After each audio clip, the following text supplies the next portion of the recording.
Hello and welcome.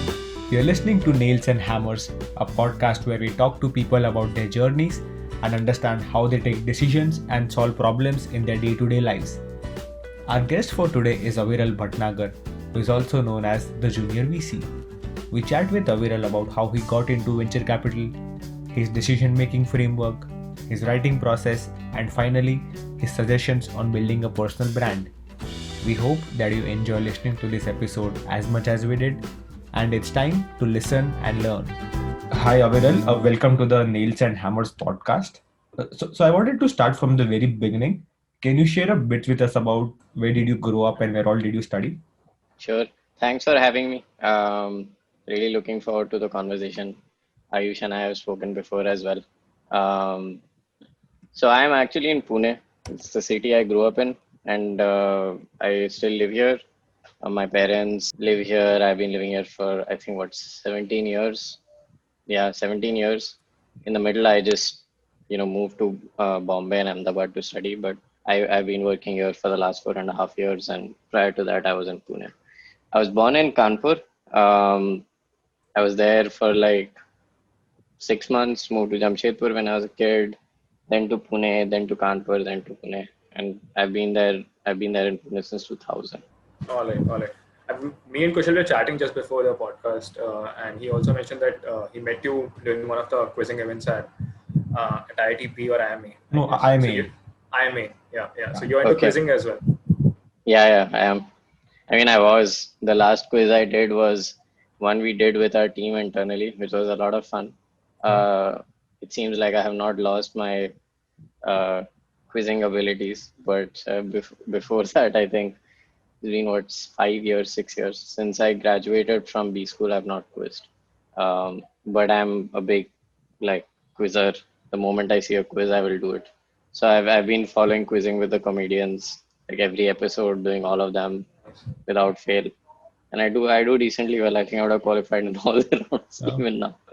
Not it, bad. it actually does not go away, to be honest. Even I have Yeah, it not doesn't quizzed go. since long. Yeah. Yeah. But it's a way of we are planning to do it more regularly, maybe like Fridays and stuff. But we'll figure out. So what made you do an MBA?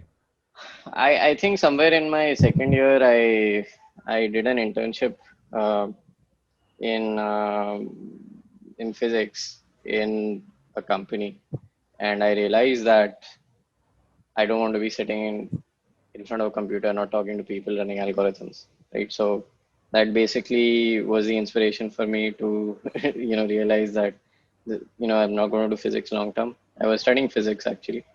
Um, I had the good fortune of working with a startup, and I think that's when I realized that I want to be on the business side of things. So that really kindled my interest, and then I realized that it's necessary to get a master's in whatever you want to do. So it was a choice between doing it in India and doing it in the US, and I decided to do an Indian MBA. And then how did you figure out that you wanted to get into the VC ecosystem, right? Was there a decision-making framework that you worked on, or was it like a gut call? No, there was no decision making framework. It was very simple. As I told you, I did a startup in college in my second year. In fact, in my fourth year also, I was part of another startup which actually like raised money and stuff. Oh, interesting. My first After my first year, I did an internship in a private equity firm, and I realized that I like buy side and startups both. Now PE didn't solve the startups part, so I realized that okay, hey, buy side plus startups equals VC, and I was very naive. There was no decision making framework. It just seemed like the right thing to do. I thought I'll do it after a couple of years in consulting, but I luckily got a job straight out of campus. It was off campus, but just after graduating, and that's how I ended up in venture. And so, like, what tips would you share for someone who wants to get into VC? You can't engineer getting into it. I think that's like number one.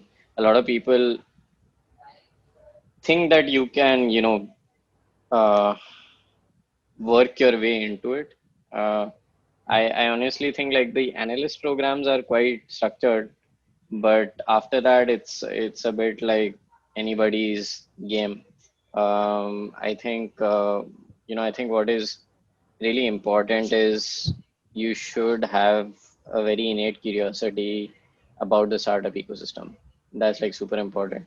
And I think that if you want to break into venture, you should have that curiosity and have very deep connections in the ecosystem or some sort of connection in the ecosystem that you can bring to the table. I think those two are like super important if you're trying to get into venture. But it has a mix of people from like many backgrounds. I wouldn't say that you can say I'll do XYZ and then I'll do venture and I'll become a good venture investor, right? Mhm. Getting into venture is step one, but sustaining and being a good venture investor is a different ball game. And I think that only certain type of people are cut for it. Yeah, and you have to work towards it if you think it makes sense. So just elaborating on that part, when you say like certain type of people are cut for it, so Hmm. how do people play the long game? So once you get into venture, you have to play the long game. So Mhm.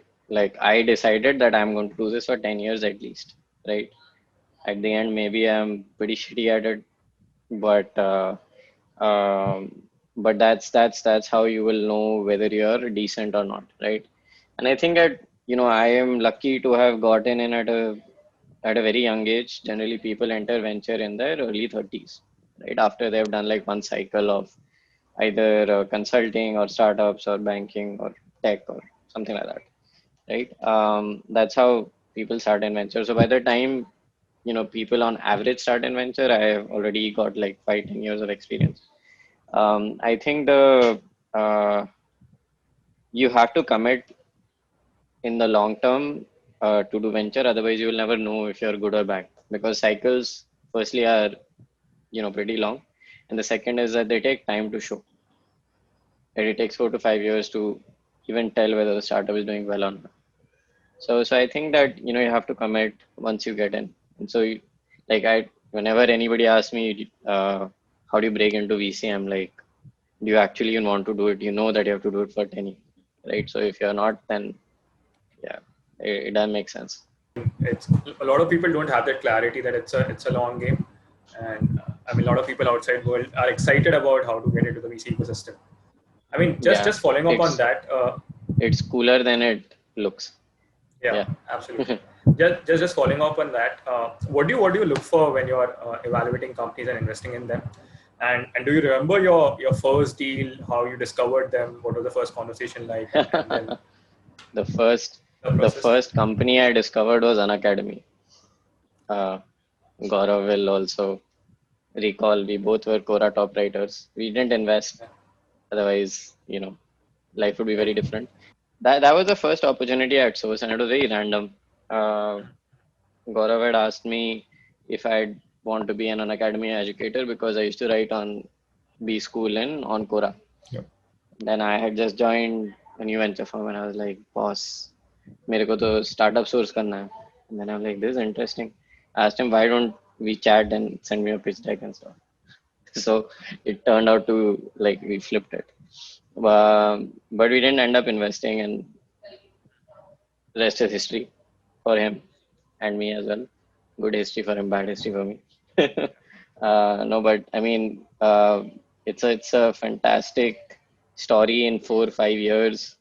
It's amazing, and I think that you know what I realized then was that media can really scale deal flow and other such things, right? And that was like my aha moment, and and I think I learned a lot from that opportunity. Even in hindsight, I think that how that really got the engine starting. I'm not too worried about not doing that deal or whatever. I was like super young, very early. I was not a partner making a decision, like having evaluated a company and then passed. But it's still a good story, and I think that it's good that I got connected to Gaurav very early on. So what do you usually look for when investing in companies? Yeah, so I mean, it's just 4.5 years of experience, right? So I wouldn't say that it's a well thought out framework. But I think that there are many schools of thought, right? So I think you can divide it into three. There's the market investors who invest in big markets. There are founder investors who invest in great founders, and there are product investors who invest in great products, right? Now you can't invest in like one of these. You have to have two or even three sometimes, right? But what I meant was somebody prioritizes like, hey, even if the founders are okay, but the market is massive, Yeah. we will invest in this company, right? And okay also is a variable thing. But I think, at this stage I invest, two things are very important. The problem that you're solving has to be um, in a potential market which is big, right? Right now, the market might not be that big, but the adjacencies can be really big. For example, very simply, like online e-commerce, right? 5% of retail, which is a huge market. Now, even 5% of retail has become huge, but when it started, it was like 1%. Now it's 15%, right? So that's like a big market. I think in founders, I look at three things. And again, this is getting refined. The first is being intellectually honest. The second is having grit, and the third is the ability to hire a team, right? And now, why these three are important? Intellectual honesty is not honesty. Honesty is just being like honest. Intellectual honesty is being honest about your ideas and what principles you hold. And many people are very honest but intellectually dishonest. And like I think everyone, even including myself, when somebody challenges your viewpoint and says that, hey, this idea doesn't work, people are like, no, this works, I believe it, stuff like that, right? So you are not being intellectually honest when it's like staring you in the face. Now, why this is important is because founders have to continuously navigate markets that are ever evolving. And I think 50% of companies pivot, especially after seed stage, right, to become big. So founders who are intellectually honest will find the way. Founders who are not will not be able to. That's one. Grit is number two, super important. Grit is not resilience. Grit is like, I have decided I will do this for 10 years. Kuch bhi ho jaye, the whole world collapses, I will still be doing this, right? And the third is hiring a team. Um, I think you can't do things alone. It's very important to have people around you, and some founders are not really able to hire very good teams, while some founders are able to hire fantastic teams. Just following up on that, how has the whole process changed during the COVID scenario? I mean, in terms of pre-COVID, you were meeting founders, Hmm. virtually flying out to different cities, meeting face to face, right? I mean, and now you just have to get on a call, making decisions on the go, right? So how has And that changed? Yeah. and also adding to that part, I mean, you spoke a bit about grit, like kuch bhi ho jaye, I'm going to do this. So, I mean, how do you evaluate a founder like based on this COVID spectrum? Right. So I'll answer the first. I think everyone's come to terms with COVID now, right? So you accepted that you will do a video call and make an investment, having never met the person, right? So I mean, I think that it is happening. I haven't seen any issues. People, investors are slowing down with the investment, not because they are not able to meet people necessarily. I mean, obviously that's a factor, but I think there's a lot of uncertainty in the market, that you don't know how things will go.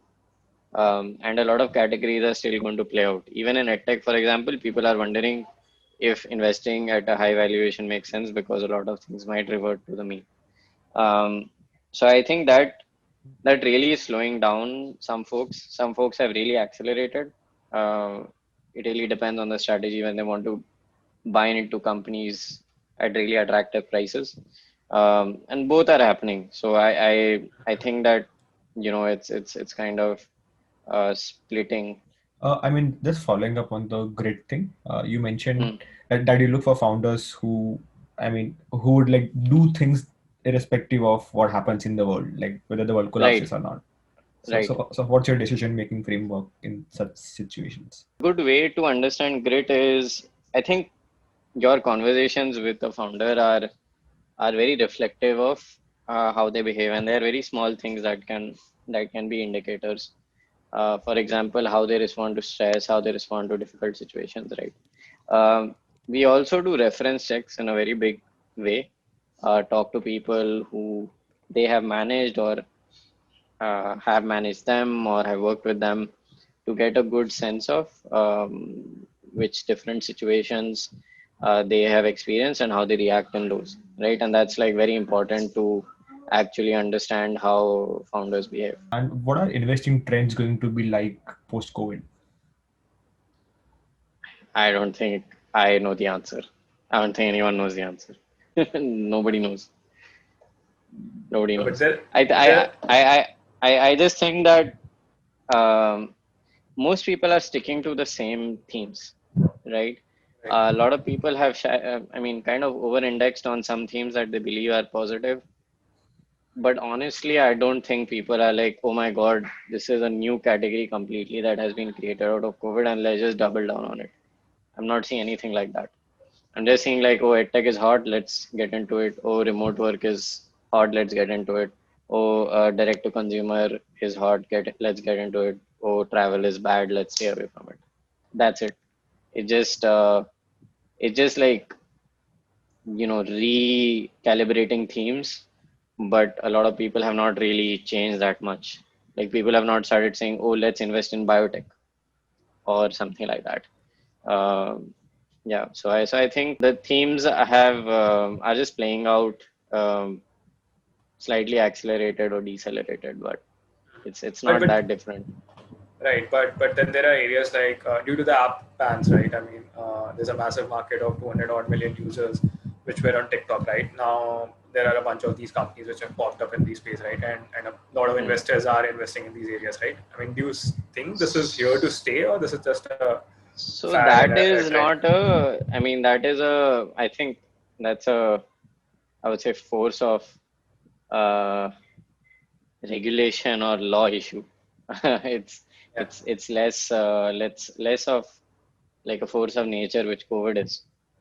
Um, I don't think it's going to be easy to replicate TikTok, right? I mean, it seems very good and sounds theoretically possible, but their algorithm is what differentiates them, right? And that algorithm cannot be just built overnight.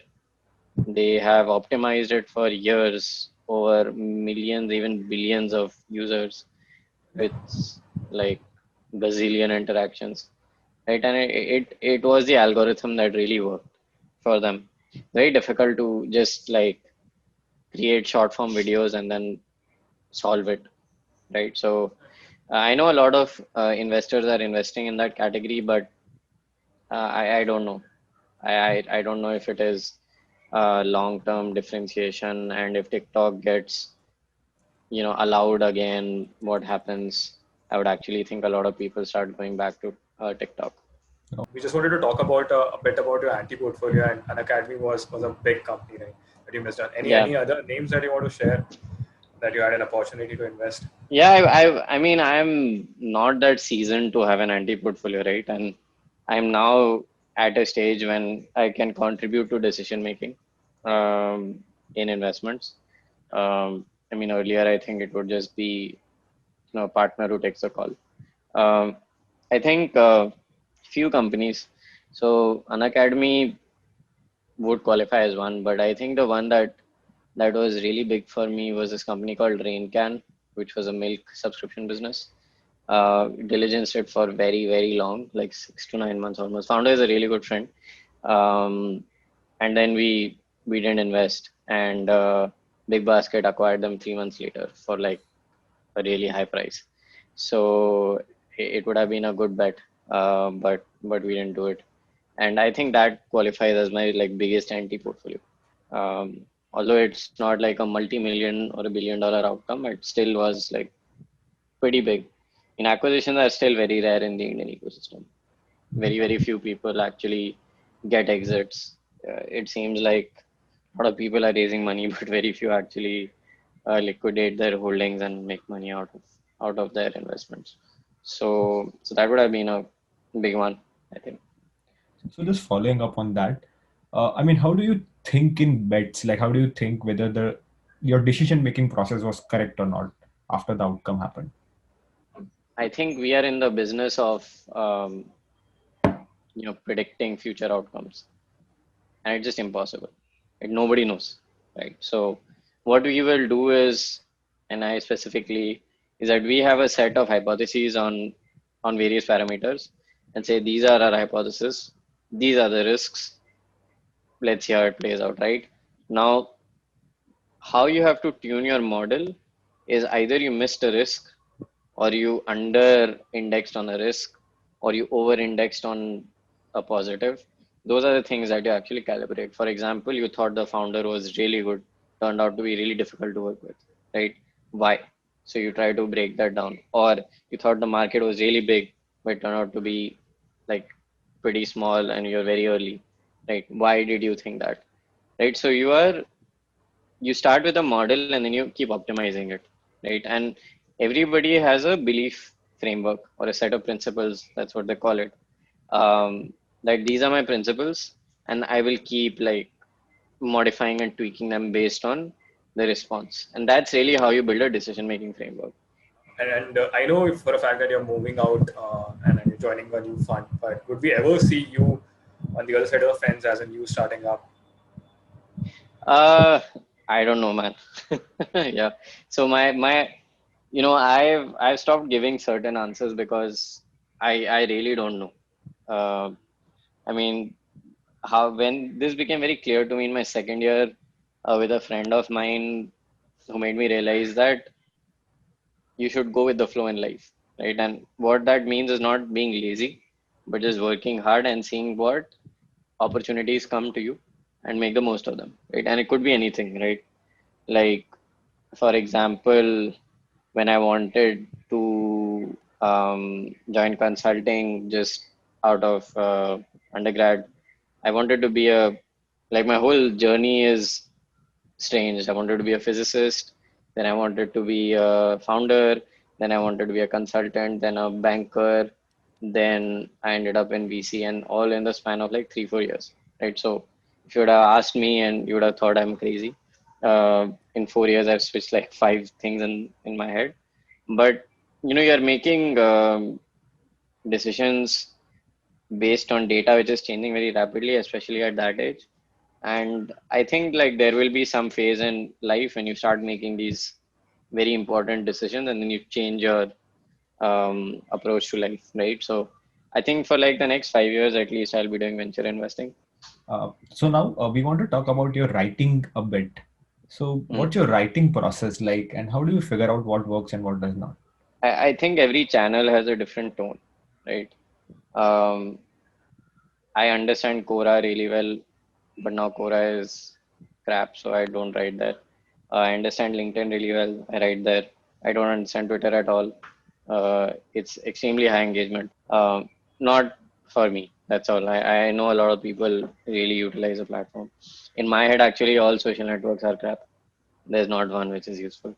Uh, but they end up creating a lot of value for you if you build a brand, right? But if they go to extremes, then they can suck you and waste a lot of time. That's what I meant. I didn't mean that they're absolutely useless. Yeah. I think so. When we are writing on a junior VC, it's a group effort versus just me. So I mostly like stitch everything together. I don't end up writing much, right? So my job is actually like pulling together the story and other such things. I think in any piece, the topic and the tone is 50%, right? The rest is the content. Once you have defined the framework, storyline, and what you want to really talk about, after that, then filling everything else is much easier, right? And that process is what I spend a lot of time on. I think when we are choosing topics for what we want to write, because we write once in every 2 weeks, um, we will look at trends and see what's really working well in the market. Like usually my very early way of making decisions was which company raised, very simply, right? So there, it's a hot topic and let's just write about it, right? Now I think I have the liberty because we have like 20,000 subscribers. We can, like we wrote about Licious and it's doing really well. Nothing really big related to Licious happened recently, but people are, it's top of mind for people because there a lot of people are ordering from it, and it's a very unique company, and there are a lot of things that are insightful about their approach, right? So we'll always pick topics that seem interesting, and when we're writing these big pieces, topics and storylining is a very important part, and that's where I spend a lot of time. I think on LinkedIn, they are almost like memes on the way I write, right? I saw like a lot of people have started like the biggest XYZ is not this, that, and I'm like, great. That means now now it's a brand. Uh, people are making. So I think templates are fabulous, especially for people who don't have too much time but still want to communicate. You should create templates, right? And I talk in stories. Human beings just love stories, right? So if you look at any of my LinkedIn posts, it will have the way stories are structured. Shakespeare had discovered the 5 ways to look at a story: the plot, the problem statement, the climax, the main characters, actors, right? So it is those 5 things, and you'll always see that, right? So I will start with a question, which is the problem. Then I will start with like a couple of lines on why I think this problem is actually a problem, which is a complication, right? So you'll say that, um, hey, Reliance wants to become a tech giant, and then you're like, no, you're stupid. How can Reliance become a tech giant? They're an oil company. Right? And then I'm like, no, but actually, if you look more carefully, you'll find that they've been doing this for 20 years, and then you actually um, talk in more detail about the solution of that problem and the complication, right? And that's a story. So one thing that really unifies both of these things, like I was saying, the storyline and storyline. Now on Twitter, it's very difficult for me to make stories in like whatever 160 characters, Yeah. and I haven't really understood this tweet storm thing. And like And you said, it's extremely high engagement, so that's like sucks you out. I cannot like sit and tweet every day 3 4 times. I don't have that much time. So LinkedIn is good, and it's a good format for me. Maybe when I'm older and less employed, I will use Twitter. Uh, but uh, but yeah, I mean, I think Twitter is useful for that. I don't think I can write in 160 characters. And just a follow up for that, I mean, so when one's starting out, should one write about what's hot and what's trending? No, no.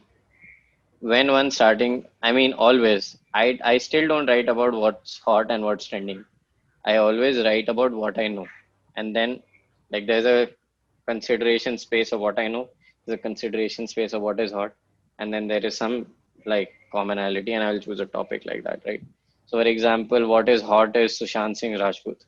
I don't know jack shit about it, so I'll never write about it, right? I never talk about politics and all this uh, stuff. The only way you can be authentic is when you write about what you know. So I've always written about what I think I know. I wouldn't say that I know it. I at least can convincingly tell you a story where you'll believe, हाँ इसको कुछ था, right? So that's basically the thought process. But never write about anything that's hot ever. Should one focus on building a, I mean, before writing something, before starting the writing process, should they Yes. focus on this is my target audience, or they should discover it on the go? No. Am I No. right? They should write what they think is. They should write what they think is interesting to them. The target audience should be yourself. So I am my Right. contents consumer first. And if that happens, then you'll find like-minded people. Okay. Don't optimize so much.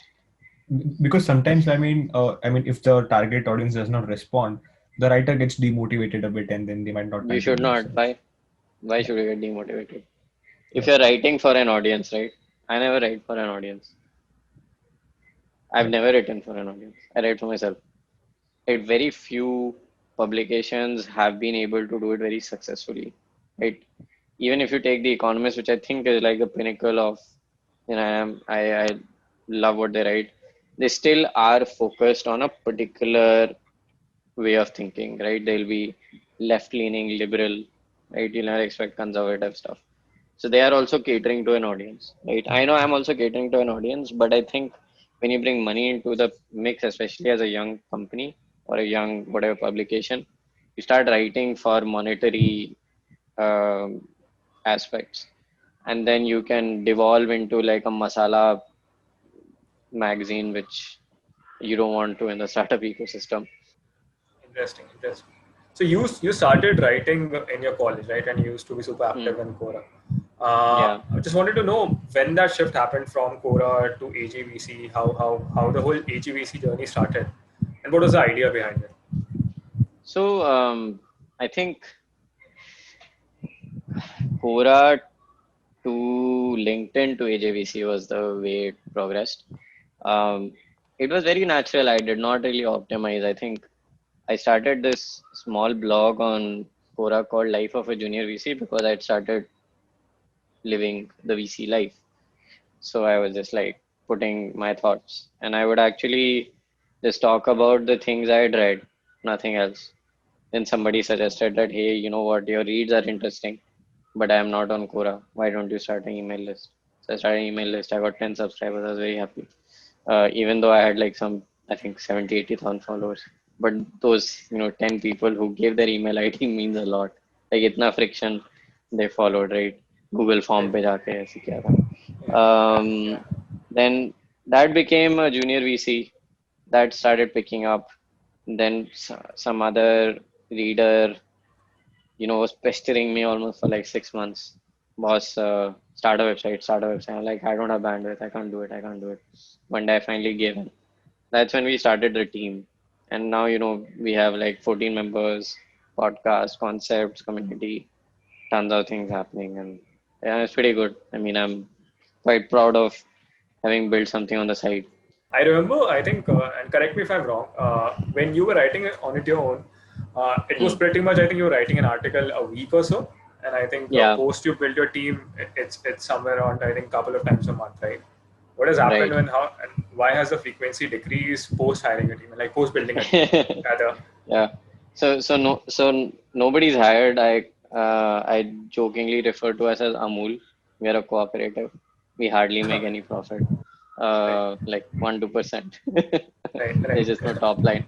So I think it's unsustainable to do it weekly, right? And I think this rhythm of doing it once in 2 weeks has actually made it more scarce, allows us to put more energy into one piece, rally ourselves, do more things, experiment, try other things, right? So I think that pace is really good. And that one piece drives insane traffic.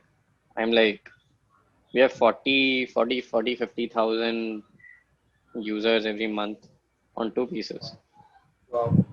It's insane. I mean, I know that I think some other publications are like 60 to 100 can they do once a day, right? So we are posting at 114 the frequency. So I think that there is not so much going around. We are not a news company that you need to break news and we can't do it. So we'll pick up a piece and do it in an analytical manner. It will be worth 10 to 15 minutes of yours. And that's really how we think about it. And you mentioned that you started doing podcast on AJVC. So what Right. makes a podcast work? I don't know. I think it's like what makes a story work is the same. I think what we are essentially trying to do with our podcast is do the same thing that we do with our story, shine a light on a company in a way that other people have not, right? And I think that's working. We are very insight focused. We want takeaways. We want the conversations to be fantastic. We really push and try to ensure that those things are in place. And I think um, everybody wants to hear a good story or read a good story, and you can either tell it via text or audio or video. The story has to be there. It's super important. So we try to architect a story in our podcast as well. We now want to talk about personal branding a bit. So, what are your thoughts on personal branding and how should one go about building a brand? I don't think that I have a personal brand. I know a lot of people say that, and I keep saying it because I don't believe in this concept of building a personal brand, right? It's not something I did actively. Hey, I want to build a brand for myself. No, it happened. And I think like the more I keep saying it and the more I realize life में बहुत सारी चीजें ऐसी हो जाती हैं, right? You just like enjoy the process, right? Don't think about the outcome. The outcome is personal brand. Like let's say the process is discussing and sharing insights that you have got in life, right? I love the process. The outcome can be anything, right? And I think it helps a lot. I mean, I it's an icebreaker in a lot of conversations. I'm so happy that it happened because a lot of people are like, hey, I've read you, hey this, hey that, oh this post of yours, hey, you know. So it's a good icebreaker. So that has really helped, and I think that I've just been true to the process, not with the outcome that hey, I want to build a brand. You know, I'm crazy about this person right now. Then you'll start doing suboptimal things. I think one word that I mean in our conversation constantly popped up was process, right? I'm intrigued to know about your learning process. I read a lot of varied stuff, and I actually block time and read. Right, so Okay. I will read in the mornings. I read books. In at night, I usually read like news, opinion, and updates. Right, and that's my process of learning. I read a lot, and I read very varied stuff. I read absolutely random things, like totally random, unrelated to my job. In fact, I try to read things that are not related to venture because venture की बातें तो मुझे पता चल जाती हैं कहीं ना कहीं से, right? So I will read about painting, like I was reading about Da Vinci. Um, I'm reading about physics and biological systems right now. So things like that, and I try to keep them outside my core work because that opens up your mind, I think. And I think venture investors, to some extent, in fact, to a very large extent, are philosophers. Philosophers are people who uh, think about human behavior, think about the future, think about how you will react to changes um, in a thoughtful way, right? And so uh, VCs should know how to think philosophically. And I think philosophy is built on being exposed to very very different and random thoughts.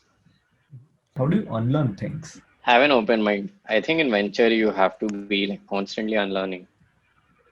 In the beginning it's a little difficult, but later you know you start understanding that's how you should look at things. um, I think I've been lucky to have been in venture all my life, so the way I think is always like weakly held strong opinions, I would say. Just one heavy question before we move to the rapid fire questions. And what's your Yeah. purpose in life? And how did you figure it out? What's my purpose? Yeah. That's a good question. um I don't know, man. I think everyone's purpose is to be happy, right? Uh, and each of us has to figure out what it is, and it should be repeatable but also unpredictable, right? So it's very funny because human beings love certainty but crave uncertainty. It is like the dichotomy that we are kind of stuck in. So you need to find something that you can do in a repeated manner, but the outcome is different every time, right? And that's what like happiness is, right? You find joy. Wow, I did this, and this not like every time I write a piece, while the process is similar, the outcome is different always, right? And the outcome of that particular process, it makes me happy, right? So I think I'm figuring out things that make me happy and doing more of them. I guess that's my purpose. But like evolutionarily, everyone's purpose is just to procreate and have progress a gene pool. That's like honestly the answer for all humanity. But yeah, for me, I think it is this.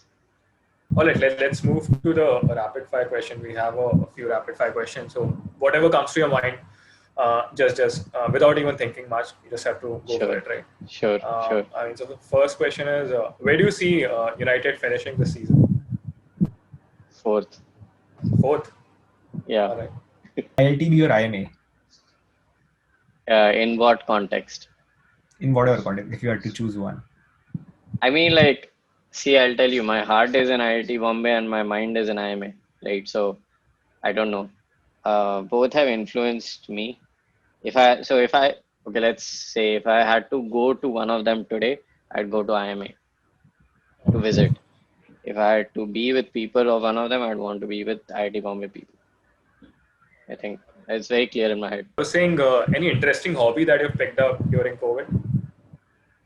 I'm learning Chinese. Oh wow, Yeah, the whole it's a world very is moving away contrarian from it. person. Yeah, yeah. Yeah, no, it's an unmissable trend. It's just a blip. China is the future.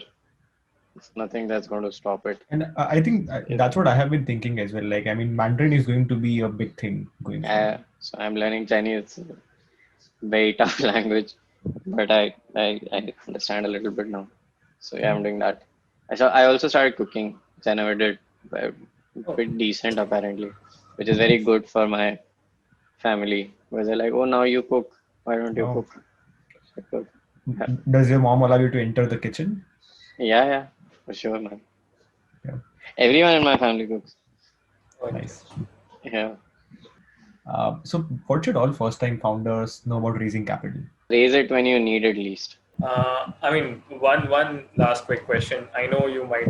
I mean, feel free not to answer this, but you'll soon be moving to a different fund and joining as a VC, right? You'll be becoming one of the youngest VP. I mean, a lot of people want to know where are you moving to. It will be known in some time. Because we just put up on our social media and everybody's asking where is Aviran moving to. A lot of friends in the ecosystem. So Oh, really? Okay. yeah, we might want to ask this question. Wow, I did not know so many people were interested in what I'm doing. But yeah. Perfect. I think it was a great conversation. I think lastly, you want to plug in about the HEVC community and a bunch of things and how people, if they are interested, can become a part of it. Yeah, I mean, I don't really plug things. I just like if you're interested in the startup ecosystem, just head over. You'll find something at ajuniorec.com. Mm-hmm. That's my plug. That's all from the conversation, Aviran. And we hope you enjoyed it as much as we did. Yeah. Every conversation I enjoy a lot because questions make you think, and the right questions make you think more. So